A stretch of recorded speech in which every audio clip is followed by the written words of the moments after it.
That brings us to our next key area of marriage, which is communication.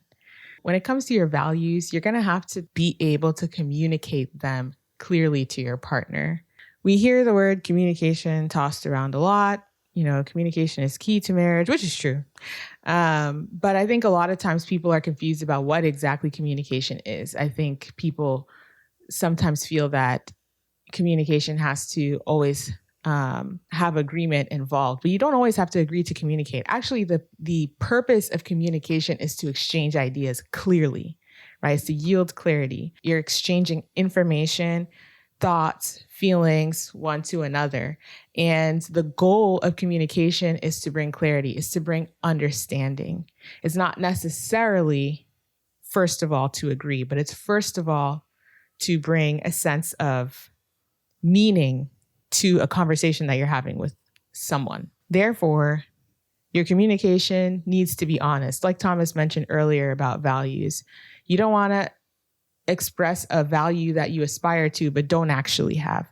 You want to convey a value that is your deep conviction upon which you act currently. So, since communication is the exchange of ideas, thoughts, feelings, or information, I think it's very important to be transparent and vulnerable.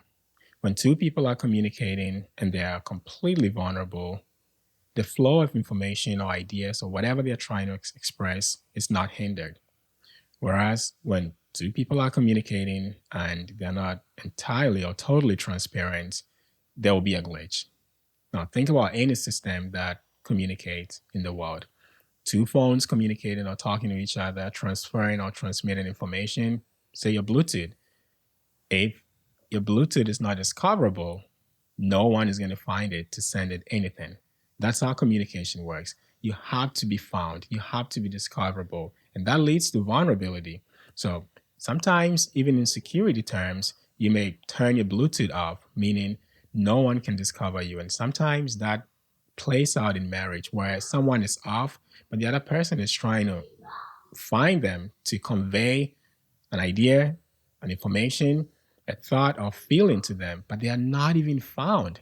That is what vulnerability looks like. For us to be able to yield good communication in marriage, we have to be found. We have to be vulnerable. We have to be seen. We have to say, I'm here. You can communicate with me. Then the file, in the case of the computer example that I gave, can be sent to them and they can receive it and then respond to it.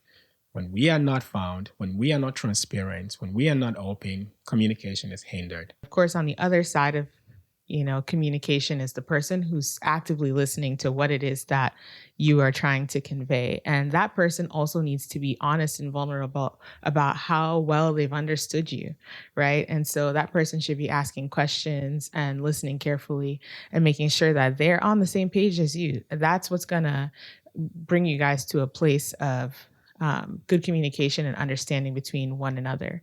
On the other hand, if you're not able to convey that clarity, that meaning, that understanding, you'll both feel confused. You'll both find yourself at loggerheads, I think is what you usually say. Yeah.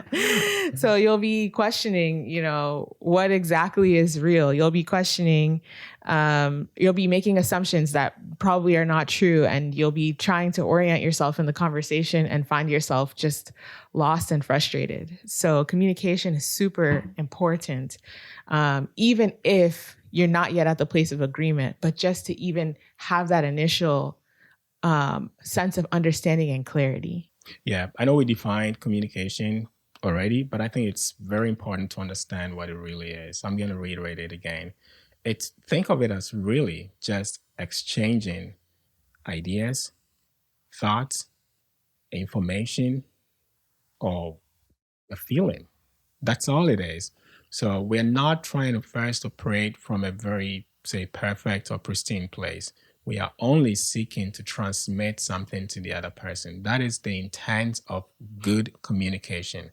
I feel something. I want you to understand what I feel. I'm thinking about something. I want you to hear about what I'm thinking about. Or you on the listening side, you are feeling something. You want to communicate that to me. So let me position myself to receive whatever the thought, the idea, or the feeling is that you want to transmit to me. Now, once I have received that in good faith, I can also process it and give you feedback. That is what communication looks like in every sense of the word. Now, good communication is key to developing intimacy. The more often, the more honest, the more vulnerable your communication is with your partner, the more intimacy will grow in your marriage or your relationship. And intimacy is that sense of connectedness, it's that sense of closeness, it's that sense of familiarity between one another. And so that's super important for building trust within your marriage. Absolutely.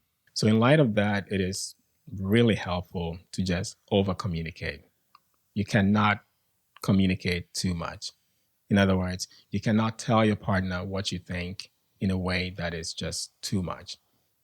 You have to be forthcoming. You have to communicate what you feel and what you think. And the more you communicate, chances are the better you would become at communicating. On the other hand, if you restrain yourself from really communicating with your spouse, you become poor at communication. And I think that is true for anything that can be learned in this life. If you want to become good at something, do it. If you want to become good at swimming, swim more often. If you want to become good at sleeping, sleep more often. Oh, that's a funny one, but you get my point. So if you want to be good at communication, communicate more. Yes, of course, maybe you would start learning about some of your errors in communication, but that's also good because you get to learn about your errors, correct them, and communicate better. So over communicate, talk to each other more often, exchange ideas, exchange information, tell each other how you feel about something, talk about things of interest, spend time communicating more and more, and you would become better at it.